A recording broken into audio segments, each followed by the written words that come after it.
अस्सलाम वालेकुम, welcome back to my channel. आज हम देखेंगे रशियन कटलेट्स की रेसिपी, जो कि बहुत ही क्रिस्पी और मज़े के बनकर तैयार होते हैं।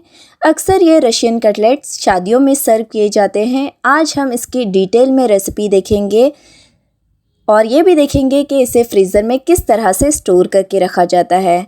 तो चलिए इन कटलेट्स को बनाना शुरू करते हैं। इसे बनाने के लिए यहाँ हमने एक प्रेशर कुकर लिया है, उसमें डाल देंगे आधा किलो बोनलेस चिकन के हमने मीडियम साइज़ के पीसेस कटवा लिए। 1 टेबलस्पून हमने डाला है अदरक लहसुन का पेस्ट, नमक डालेंगे टेस्ट के अकॉर्डिंग और आधी टीस्पून काली मिर्च की पाउडर डाली है। 1 कप पानी शामिल करेंगे, इसे ऊपर नीचे मिक्स कर लेते हैं। अब कुकर का ढक्कन लगाएंगे और हाई फ्लेम पर 1 सीटी लेंगे और मीडियम फ्लेम पर कम से कम हम इसे 10 मिनट तक पकाएंगे चिकन के गलने तक। तो देखिए हमने चिकन को पका लिया है और ये पूरी तरह से गल भी गया है। इस वक्त देखिए इसमें काफ़ी सारा पानी बाकी है। इस पानी का इस्तेमाल हम आगे करने वाले हैं, तो इस चिकन के पानी को, जो चिकन स्टॉक है, उसे हमने निकाल दिया है।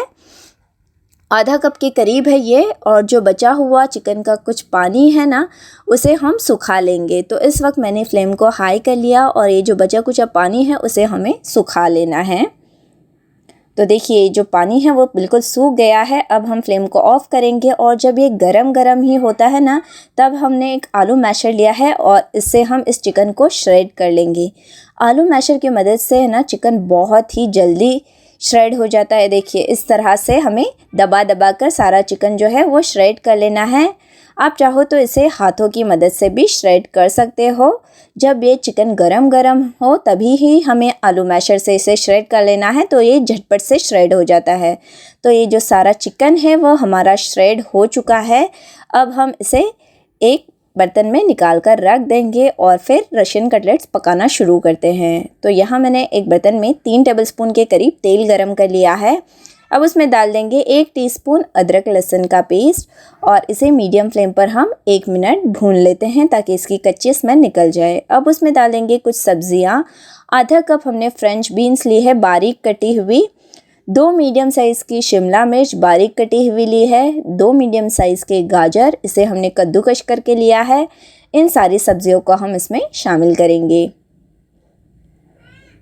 और हाई से मीडियम फ्लेम पर हम इसे भून लेते हैं। सब्जियों को हमें 3 से 4 मिनट फ्राई कर लेना है।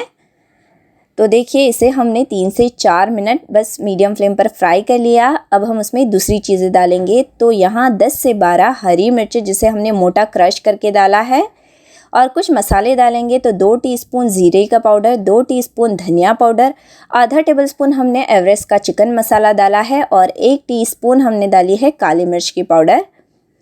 और अब डालेंगे मैदा। तो मैदा यहाँ हमने 4 टेबलस्पून डाला है। नमक डालेंगे टेस्ट के अकॉर्डिंग और मीडियम फ्लेम पर हम इसे भून लेंगे 2 से 3 मिनट, ताकि जो मैदे का कच्चापन है वो निकल जाए और मसाले वगैरह जो है वो सब मिक्स हो जाए। और जो चिकन का स्टॉक हमने निकाल कर रखा था उसे शामिल करेंगे।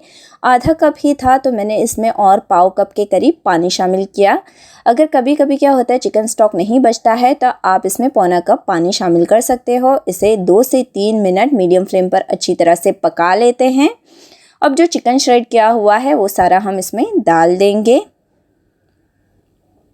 और यहाँ मैंने 8 मीडियम साइज़ के आलू, उसे उबाल कर हमने मैश कर लिया है। वज़न में तकरीबन ये 1 किलो है। आधा किलो चिकन के लिए 1 किलो आलू जो है वो काफ़ी है। अगर आपके पास एवरेस्ट का चिकन मसाला न हो तो आप कोई भी चिकन करी पाउडर इसमें शामिल कर सकते हो। अब इसमें डाल देंगे आधा कप बारीक कटे हुए धनिया के पत्ते और आधा कप बारीक कटे हुए पुदीने के पत्ते डालेंगे और इन सारी चीज़ों को हम ऊपर नीचे मिक्स कर लेते हैं। यहाँ मैं इन कटलेट्स को फ्रीज़र में स्टोर करके रखने वाली हूँ, इसलिए मैंने इसमें नींबू का रस शामिल नहीं किया है। आप चाहो तो इसमें एक बड़े नींबू का रस भी शामिल कर सकते हो। सारी चीज़ों को ऊपर नीचे मिक्स कर लेते हैं। इस वक्त नमक थोड़ा सा कम लग रहा है तो इसमें मैंने थोड़ा सा और नमक शामिल किया है। और जो मिर्च वगैरह की क्वांटिटी है ना, वो आप अपने हिसाब से कम या ज़्यादा कर सकते हैं। कुछ लोगों को ज़्यादा तीखा पसंद होता है, कुछ लोगों को मीडियम, तो उस हिसाब से आप मिर्चों का इसमें इस्तेमाल कीजिए। तो सारी चीज़ें मिक्स हो गई है। इस वक्त हमने फ्लेम को ऑफ़ कर लिया है और इसे हम ठंडा होने के लिए रख देंगे।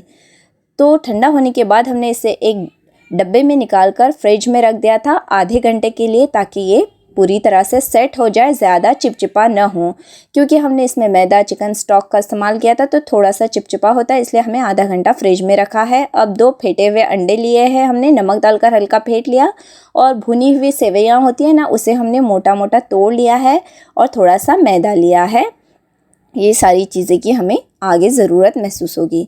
अब क्या करेंगे, हाथों पर बस थोड़ा सा तेल लगा लेना है, और जो कटलेट का मिक्सचर हमने रेडी किया है वो थोड़ा थोड़ा सा लेंगे, थोड़ा थोड़ा सा पोर्शन लेना है और हाथों पे इस तरह से दबा लेना है। इसे ओवल शेप में हम इन कटलेट को तैयार कर लेंगे। रशियन कटलेट्स अक्सर ओवल शेप के ही होते हैं। तो ये एक कटलेट तैयार है।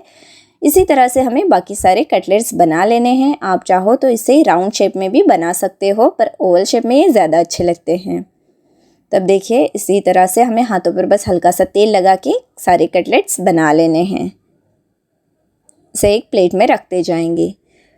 हमने सारे कटलेट्स तैयार कर लिए हैं। आधा किलो चिकन से कम मीडियम साइज़ के 50 कटलेट जो है वो बनकर तैयार हो गए हैं। अब एक एक कटलेट लेंगे, उसे अंडे में डुबाएंगे और फिर इसे रोस्टेड सेवइयों में डुबा लेंगे। भुनी हुई जो सेवइयाँ हैं उसे इस पर लगा देते हैं। अगर आपको कटलेट फ़ौरन फ्राई करने हो तो आप इसे इस तरह से तैयार कीजिए।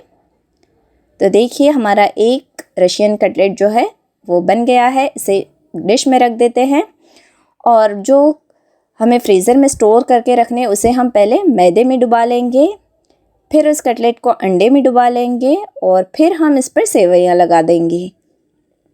इस तरह से सारी कटलेट्स आपको पहले मैदे में डुबाने हैं, फिर अंडे में और फिर सेवइयों में डुबाकर रख देने हैं। इस तरह से आपको फ्रीज़र में स्टोर करके रखना हो तो आप पहले मैदे में डुबाइए, और फ़ौरन फ्राई करने हो तो डायरेक्ट अंडे में डुबाइए, फिर सेवइयों में, और फिर फ्राई कर लीजिए।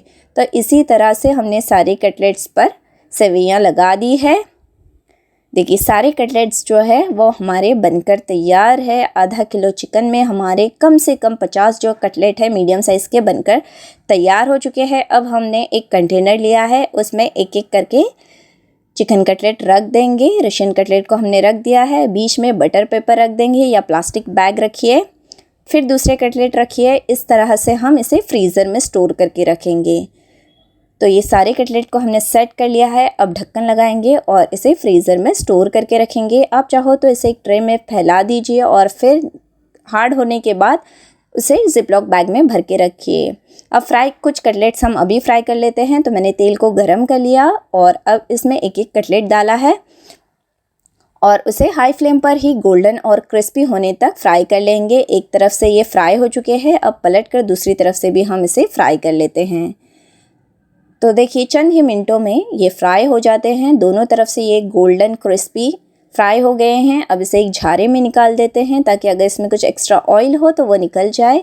तेल को अच्छी तरह से हम निथार लेंगे। अगर आप पहले से मैदे में डुबाओगे, फिर अंडे में और फिर सेवइयाँ लगाओगे ना, तो सेवइयाँ जो है वो ज़्यादा तेल में नहीं निकलती है। अब इन रशियन कटलेट्स को टिश्यू पेपर पे निकाल देते हैं और ये देखिए, बिल्कुल भी इसमें ऑयल जज्ब नहीं हुआ है। बहुत ही क्रिस्पी बनकर तैयार होते हैं ये रशियन कटलेट्स। हमने इसे केचप के साथ सर्व किया है। आप चाहो तो इसे हरी चटनी के साथ भी सर्व कर सकते हो। बहुत ही क्रिस्पी और बहुत ही मज़े के फ्लेवरफुल बनकर तैयार होते हैं। अब एक कटलेट को हम तोड़ कर बताते हैं। देखिए, अंदर से कितनी जूसी और बाहर से कितने क्रिस्पी बनकर तैयार होते हैं और काफ़ी फ्लेवरफुल बनकर तैयार होते हैं। इस रमज़ान आप इसे ज़रूर ट्राई करना। रेसिपी पसंद आती है तो ज़रूर ट्राई कीजिएगा। हमारे चैनल को सब्सक्राइब कीजिएगा ताकि हमारी नई नई रेसिपीज़ आपको मिलें। Thank you.